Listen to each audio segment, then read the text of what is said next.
Bonsoir à tous, bienvenue donc à Antenne 2. Merci d'être fidèles à Antenne 2 et de suivre avec nous cette rencontre d'athlétisme en direct ici au stade Wirkenbaden. Ai-je besoin de le rappeler pour les demi-finales de la Coupe du Critérium inter-européen des trophées régionaux. Un grand moment en perspective, n'est-ce pas Hervé? Tout à fait Jean-Paul, tout à fait. Merci bien sûr à tous les téléspectateurs d'être restés fidèles à l'athlétisme et à Antenne 2. Je vous rappelle que TF1 diffuse en ce moment même le match très important qu'autant pour la Coupe du Monde de football Marseille-Monaco. Tout à fait. Mais pas de panique, Antenne 2 diffusera ce même match en différé dans une semaine, le mardi à 2h30 du matin. Donc, aucun regret, soyons fidèles à l'athlétisme. Tout à fait, Hervé. Excuse-moi de t'interrompre, car déjà se prépare actuellement le 10 000 mètres pour lequel la France fonde beaucoup d'espoir. En effet, voilà, donc vous pouvez voir les images de Jean-Jacques Édranger, notre réalisateur, qui couvre cet événement que nous saluons au passage tant pour son talent que pour sa compétenticité. Voilà, maintenant nous voyons les images. Là, c'est donc l'Américain Robert Johnson. Là, c'est le Zaïrois John Gamako, si je ne m'abuse. Là, c'est le Canadien, Cliff James. Voilà, ça c'est le Cubain Ortez. Là, c'est le soviétique Timothée Kirchenko. Oui, tout à fait, merci Jean-Paul. L'athlète. Voilà, ses côtés, bien évidemment, c'est l'Américain Simpson qui reste le favori. Et enfin, le Français, le voilà, Raoul Ménard, bien évidemment. Tout à fait, Raoul Ménard qui est donc le seul Français en lice pour ce 10 000 mètres, puisque Manuel Rouffier, le favori, s'est fait éliminer avec les honneurs. C'est dommage. Tout à fait, mais Raoul est là, et oui, Raoul est là, il fait partie de nos 18 athlètes à défendre nos couleurs. Ah, je vous interromps Jean-Paul, oui. Vous venez de faire une erreur. On ne dit pas 18 athlètes. Ah bon? Et non, puisque on dit 17 athlètes, en effet. Un athlète a déclaré forfait. Autant pour moi, Hervé. Mais je vois le départ, là, il est imminent. Oui, chacun prend ses marques. Voilà.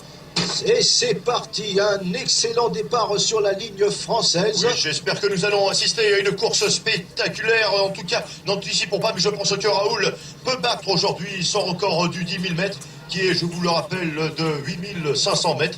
En tout cas, c'est bien parti pour lui. Oui, tout à fait, Hervé. En tout cas, nous lui souhaitons bonne chance. Oui, voilà. Bonne chance. Voilà. Et maintenant, d'ores et déjà, nous allons nous tourner vers les autres disciplines. Tout à fait. En attendant, le saut en longueur, notamment, si Philippe nous entend. Oui, Allô, Philippe, oui. Philippe, tu nous entends? Oui, Philippe, notre spécialiste qui a suivi de très près l'entraînement de nos athlètes.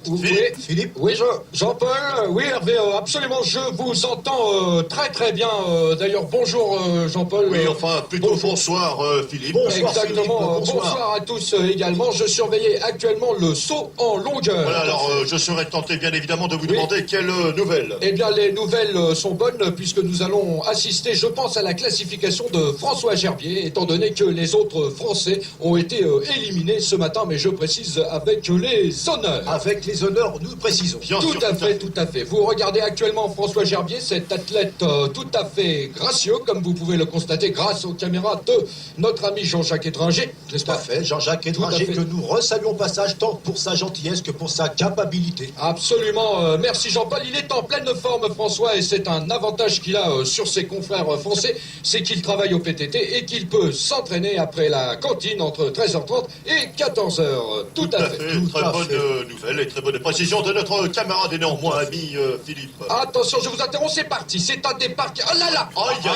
Que se passe-t-il? Oui, Serait-ce à nouveau sa tendinite? Oh, je ne sais Plutôt pas. un claquage cuissal, comme ça peut arriver souvent. Écoutez, je ne sais pas si on peut tout divulguer, mais je me suis laissé dire que du côté de François Gerbier, il y aurait plutôt un problème au niveau de la hernie, une sorte de hernie de l'entrecuisse. Tout à fait, mais là, nous entrons peut-être dans un domaine plus délicat, je pense. Plus intime, dirais-je même. C'est certain, nous n'avons pas à divulguer, c'est un problème personnel, cela ne nous regarde pas. Tout à fait, une hernie testiculaire, en tout cas, cela ne nous regarde pas. Non, chacun, bien évidemment, Jean-Paul a le droit d'avoir les hernies où il le veut. Tout à fait. Cela ne nous regarde pas. Tout à fait. Voilà. Ah, attendez, j'ai des nouvelles sur le 10 000 mètres. Oh là là, Raoul Ménard qui tenait la tête va se faire bientôt dépasser. Attendez, Aïe, ça y est, le peloton est à ses talons, hélas. Hervé, Oh là là, Ah, excuse-moi, Jean-Paul, mais là maintenant le peloton dépasse le pauvre Raoul Ménard.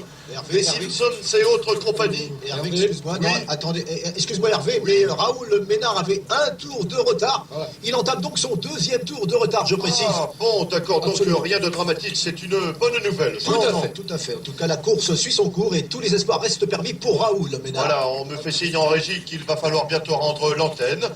Alors donc, récapitulons. Donc, le 10 000 mètres, c'est donc Simpsons, toujours. l'Américain, bien sûr, le favori, puisque cette année, il est passé sous la barre des 28 minutes. Tout à fait. Et là,